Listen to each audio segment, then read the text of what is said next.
Good morning everyone, welcome to knowledge account. আমরা দেখব 14th August 2025 এর ডেলি কারেন্ট অ্যাফেয়ার্স, তার সাথে সাথে রিলেটেড স্ট্র্যাটেজিক এগুলো।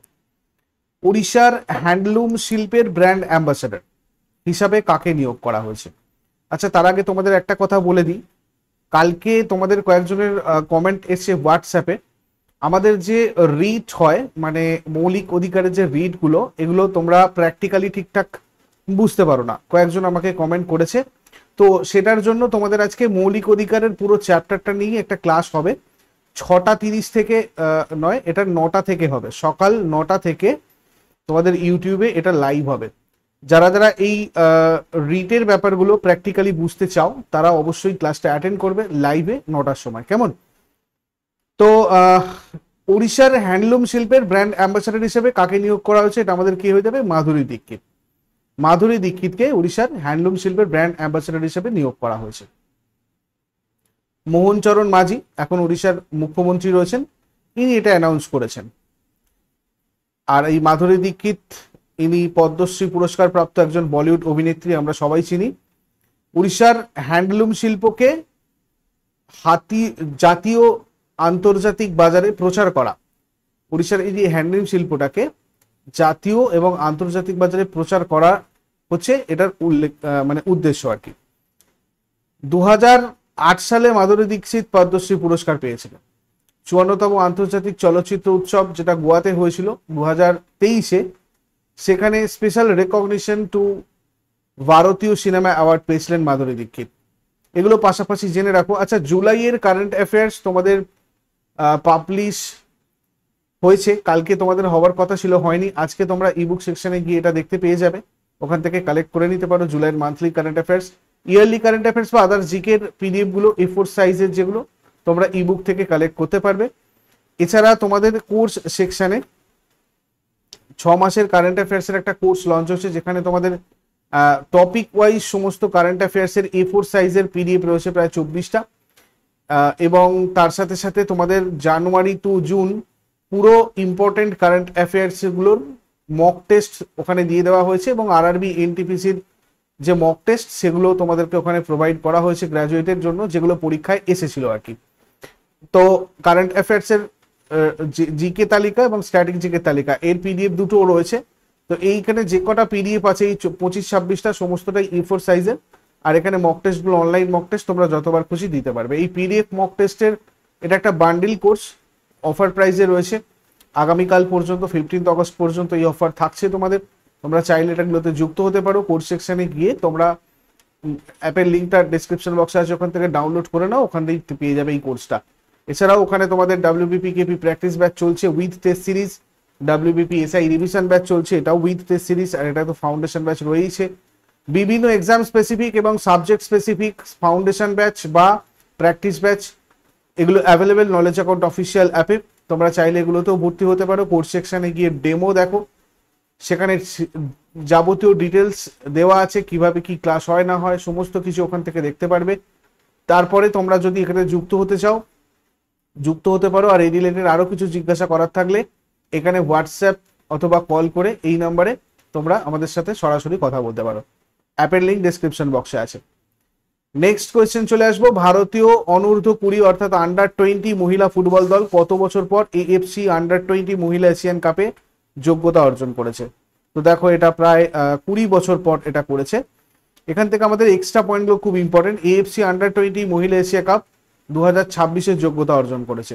কোয়ালিফায়ার ম্যাচ ভারতে হয়েছিল, ভারত 1-0 গোল, মানে অ্যাকচুয়ালি এটা ভারত 1-0 গোলে মায়ানমারকে পরাজিত করে AFC আন্ডার-20 মহিলা এশিয়ান কাপ 2026-এর যোগ্যতা অর্জন করেছে। এটা ভারতে নয়, মায়ানমারের ইয়াঙ্গুনে থুউন্না স্টেডিয়ামে হয়েছিল। 20 বছর পর প্রথমবার ভারত আন্ডার-20 মহিলা এশিয়ান কাপে যোগ্যতা অর্জন করেছে। AFC আন্ডার-20 মহিলা এশিয়ান কাপ 2026-এর আয়োজক দেশ হচ্ছে থাইল্যান্ড। ফিফা আন্ডার-20 মহিলা বিশ্বকাপের জন্য যোগ্যতা নির্ধারণ। কোন রাজ্য সরকার সম্প্রতি ড্রাইভিং লাইসেন্স পরিষেবা চালু করেছে? কেরালা ড্রাইভিং লাইসেন্স পরিষেবা চালু করেছে রিসেন্টলি। কেরালা সরকার নাগরিক পরিষেবায় প্রযুক্তিগত উন্নয়ন করার জন্য এটা করেছে। Kerala motor vehicles department DigiLocker আর পরিবহন অ্যাপ এরকম রয়েছে already digital platform. Digital driving licence ব্যবহার অনুমোদিত মানে এটাকে অনুমোদন দেওয়া, তারপরে নবায়ন সহ মানে রিনিউ করা সহ এই ধরনের সার্ভিসগুলো, ডিজিটাল কপি গ্রহণযোগ্য, মানে ডিজিটাল কপি দিয়ে যাতে এইগুলো করা যায়। মোট কথা এই লাইসেন্স রিলেটেড যাবতীয় যেসব কাজকর্ম আছে সেগুলোকে মানে যাতে তাড়াতাড়ি এগুলো হয়, খুব সহজে হয় এবং দুর্নীতি এগুলোতে কম হয়, তার জন্য কেরালা সরকার এটা করেছে। কেরালা গঠিত হয় 1956-এ, রাজধানী তিরুবনন্তপুরম, আন্তর্জাতিক কোনো সীমানা নেই।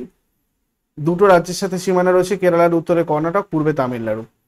টোটাল 14টা জেলা রয়েছে, অফিসিয়াল ল্যাঙ্গুয়েজ হচ্ছে মালায়ালাম। বিধানসভার সিট 141টা, রাজ্যসভার 9টা আসন, লোকসভার 20টা আসন। হাইকোর্ট হচ্ছে এখানকার কেরালা হাইকোর্ট কোচিতে রয়েছে। প্রথম রাজ্যপাল বি রামকৃষ্ণ রাও, বর্তমান রাজ্যপাল রাজেন্দ্র বিশ্বনাথ আর্লেকার। প্রথম মুখ্যমন্ত্রী EMS নাম্বুদিরিপাদ, বর্তমান মুখ্যমন্ত্রী Pinarayi Vijayan. 12th state animal elephant, state bird great hornbill, state tree coconut. একে বলা হয় মশলার বাগান। সর্বোচ্চ শিক্ষার হার কেরালাতে রয়েছে, সর্বোচ্চ লিঙ্গ অনুপাত কেরালাতে রয়েছে অ্যাকর্ডিং টু 2011 সেন্সাস। এছাড়া কেরালায় ওনাম যে উৎসবটা, এই উৎসবের সময় হচ্ছে আগস্ট এবং সেপ্টেম্বর মাস, যেখানে সাপের নৌকার দৌড় হয়।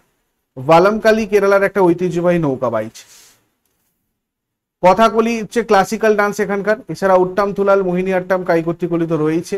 আনামুদিশোলা national park, Mathikettan Shola national park, silent valley national park, Pampadum Shola national park, এগুলো এখানকার important national park. Onam Vishu এখানকার ফেস্টিভ্যালস। নেক্সট চলে আসবো, কর্ণাটক সরকার কোন নতুন উদ্যোগের মাধ্যমে 2029 সালের মধ্যে 500টা নতুন গ্লোবাল ক্যাপাসিটি সেন্টার স্থাপনের লক্ষ্য ঘোষণা করেছে? তো এটা করেছে ক্যাটালিস্ট ইনিশিয়েটিভ। কর্ণাটকের GCC নীতি 2024-29-এর সাথে এটা সামঞ্জস্যপূর্ণ। 2029 সালের মধ্যে 500টা নতুন GCC স্থাপন, মানে গ্লোবাল ক্যাপাসিটি সেন্টার স্থাপন। এটার সংখ্যা বৃদ্ধি করে 1000-এ পৌঁছানো লক্ষ্য। নতুন বিনিয়োগ আরো সহজ করা আর এই গ্লোবাল ক্যাপাসিটি সেন্টার স্থাপনের প্রক্রিয়া আরো ত্বরান্বিত করা, মানে আরো তাড়াতাড়ি যাতে হয়। GCC আর বৃহত্তর উদ্ভাবনী ইকোসিস্টেমের মধ্যে একটা সহযোগিতা আরো স্ট্রং করা আর কি। GCC কি? Global capacity centre. দেখো, বহুজাতিক মাল্টি ন্যাশনাল সংস্থার বিদেশে খোলা অফিস বা শাখা, IT গবেষণা ও উন্নয়ন, ইঞ্জিনিয়ারিং, অ্যানালিটিক্স, ফাইন্যান্স আর অন্যান্য ব্যবসায়িক কার্যক্রম পরিচালনা, মূল কোম্পানি সারা বিশ্বে কাজ করতে সাহায্য করে। এই ধরনের একটা সেন্টার, সেগুলো হচ্ছে গ্লোবাল ক্যাপাসিটি সেন্টার। তারপরে ব্লুমবার্গের গ্লোবাল পপ পাওয়ার লিস্টে স্থান পাওয়া প্রথম ভারতীয় শিল্পকে? হিমেশ রেশমিয়া। ব্লুমবার্গের গ্লোবাল পপ পাওয়ার লিস্টে স্থান পাওয়া প্রথম ভারতীয় শিল্পী। ভারতীয় সঙ্গীত শিল্পীর আন্তর্জাতিক পপ মঞ্চে মর্যাদাপূর্ণ স্বীকৃতি এটা একটা। হিমেশ রেশমিয়া আমরা সবাই চিনি এনাকে। 2025 সালে UNDP ইকুয়েটার প্রাইজ 2025 কোন স্বনির্ভর গোষ্ঠী পেয়েছে? বিবি ফাতিমা মহিলা SHG self help group. UNDP এটা প্রদান করে টেকসই উন্নয়ন আর প্রাকৃতিক ভিত্তিক সমাধানের স্বীকৃতি স্বরূপ, আর আদিবাসী স্থানীয় জনগোষ্ঠীর পরিবেশগত উদ্ভাবনের কে সম্মান করে, তার জন্য UNDP মানে পুরস্কারটা দেয়। এবছর 2025-এর থিম ছিল women and youth leadership for nature based climate action. 10 জন আন্তর্জাতিক পুরস্কার জিতেছে Argentina, Brazil, Ecuador, Indonesia, Kenya, Papua New Guinea, Peru, Tanzania এবং ইন্ডিয়া। আর ভারতের বিজয়ী হচ্ছে বিবি ফাতিমা মহিলা সেলফ হেল্প গ্রুপের। ঠিক আছে, ধর্ম বা তীর্থগ্রাম। এর পুরস্কারের অর্থমূল্য হচ্ছে $10,000, প্রায় 8.5 লাখ টাকা। আর এটা ঘোষিত হয়েছে 9 আগস্ট, বিশ্ব আদিবাসী দিবসে। বিবি ফাতিমা মহিলা স্বনির্ভর গোষ্ঠী যেটা, এটা তীর্থগ্রামে রয়েছে, এটা কর্ণাটকের একটা জায়গা। বিবি ফাতিমা মহিলা স্বনির্ভর গোষ্ঠী, এটা হচ্ছে এটা সেলফ হেল্প গ্রুপের নাম অ্যাকচুয়ালি। তো ইকুয়েটার পুরস্কার 2025 পেয়েছে এটা UNDP থেকে। জৈব বৈচিত্র্য সংরক্ষণ নোবেল পুরস্কার বলা হয় এই পুরস্কারটাকে। তারপরে নেপাল প্রতিনিধি দলের সফরের সময় যুব নেতাদের গোলটেবিলের মূল উদ্দেশ্য কি ছিল? ভারত নেপাল যুবক এবং রাজনৈতিক ব্যস্ততা বাড়ানো। উদ্দেশ্য ভারত নেপাল যুব রাজনৈতিক সম্পৃক্ততা জোরদার করা। সভাপতিত্ব করেছেন কেন্দ্রীয় মন্ত্রী ডক্টর মনসুখ মান্ডাভিয়া, আর এটা হয়েছিল নিউ দিল্লিতে সুষমা স্বরাজ ভবনে। ভারতের 5টা রাজ্যের সাথে নেপালের মোট 1751 কিলোমিটার সীমান্ত রয়েছে। বিহার, উত্তরপ্রদেশ, উত্তরাখণ্ড, পশ্চিমবঙ্গ, সিকিম রাজধানী এবং সিকিম। ঠিক আছে। রাজধানী কাঠমান্ডু নেপালের, মুদ্রা নেপালি রুপি। প্রধানমন্ত্রী কেপি শর্মা ওলি, রাষ্ট্রপতি রামচন্দ্র পৌডেল। নেপাল আর ব্রিটেনের চুক্তি 21 ডিসেম্বর 1923 হয়। সরকারি ভাষা নেপালি আর সংসদের নাম দ্য ন্যাশনাল অ্যাসেম্বলি। টোটাল 275টা আসন। National anthem Sayaun Thunga Phulka. National sports volleyball. National animal cow. National bird হিমালয়ার মুন্নাল। National flower rhododendron. আর এখানে দশইন উৎসবটা বিখ্যাত, বিজয়া দশমী নামে পরিচিত দশইন। বিখ্যাত নদী কর্ণালী নদী, দীর্ঘতম। মহাকালী, কমলা এগুলোও রয়েছে। মাউন্ট এভারেস্ট তো এটা নেপালেই রয়েছে, এটা বিশ্বের সর্বোচ্চ শৃঙ্গ। নেপালে সাগরমাথা নামে পরিচিত। এছাড়া লোটসে, অন্নপূর্ণা, সূর্য, এগুলো তোমার নেপালেই রয়েছে। আর সূর্যকিরণ আমাদের ভারতের সাথে একটা সেনা মহড়া নেপালের। তারপরে মাই ভারতের সারা দেশব্যাপী অনলাইন কুইজের মূল উদ্দেশ্য কি?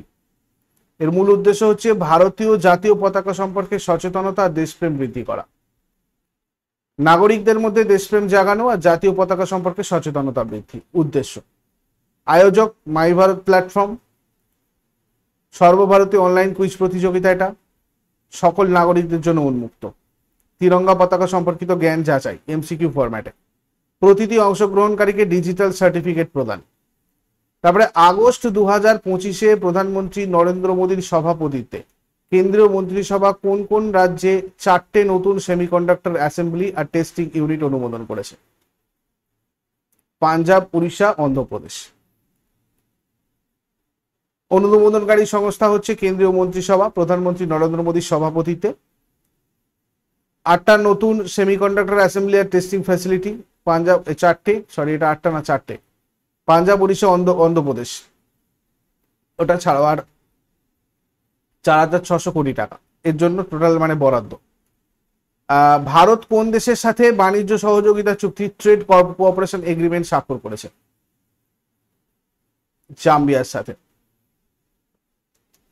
ভারত আর জাম্বিয়ার সাথে চুক্তিটা স্বাক্ষর হয়েছে ভারতীয় আর জাম্বিয়ান সমবায় সংস্থার মধ্যে বাণিজ্যিক জোট গঠন আর সমবায় উন্নয়ন করার জন্য।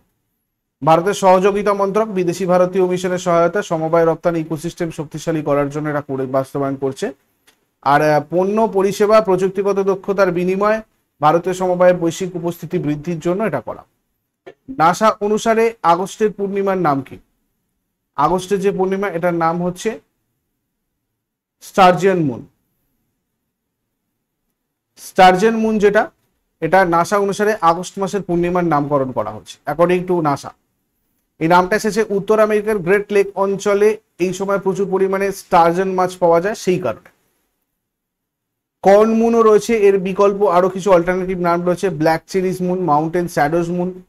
এর অর্থ স্থানীয় ফসল কাটার ঐতিহ্যকে প্রতিফলিত করে ব্যাপারটা, মাউন্টেন শ্যাডোজ। এবার আগের দিনের হোমওয়ার্কগুলো দেখে নেব। ফল সংক্রান্ত বিদ্যা আমাদের প্রোমোলজি আর গিরিশ কার্নার সাহিত্য আর নাট্যচর্চার সাথে পরিচিত জন্য পরিচিত আর কি। ফোগেনাক্কাল জলপ্রপাত কোন নদী তীরে অবস্থিত? আর দিয়েগো গার্সিয়া এটা কোথায় রয়েছে? এই দুটো শেষকালে আজকে কমেন্টে ছাড়াও, এগুলো তোমাদের জন্য হোমওয়ার্ক। চট করে আগের দিনের গুলো কুইক রিভাইজ করে নেবো। 13 অগস্ট 2025 এর কোয়েশ্চেন্স কি ছিল উত্তর করার চেষ্টা করো।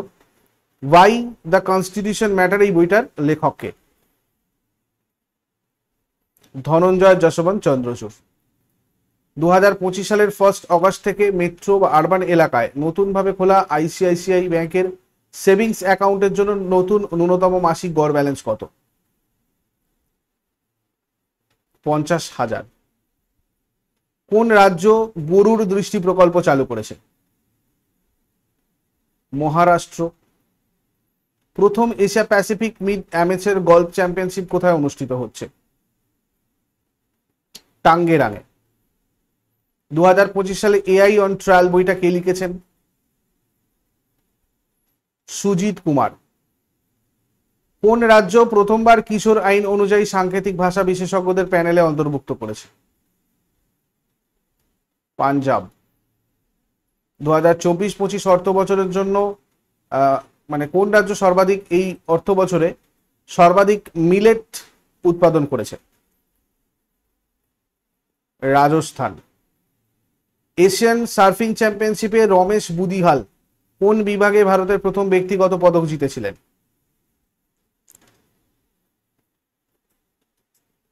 Open men's. 2025 সালের এশিয়ান আন্ডার 19 বক্সিং চ্যাম্পিয়নশিপে ভারত মোট কতগুলো পদক জিতেছে? 14টা পদক। মারাক্কানাম এবং পুদুচেরির মধ্যে প্রস্তাবিত 4 লেনের মহাসড়কের দৈর্ঘ্য কত? 46 কিলোমিটার।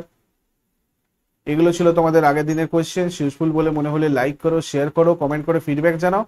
আর প্রতিদিন সকাল 6টার সময় ডেলি কারেন্ট অ্যাফেয়ার্স এর আপডেটের জন্য নলেজ অ্যাকাউন্টকে সাবস্ক্রাইব করে বেল আইকন প্রেস করে অল এ ক্লিক করে নাও। Thank you so much, take care, have a great day.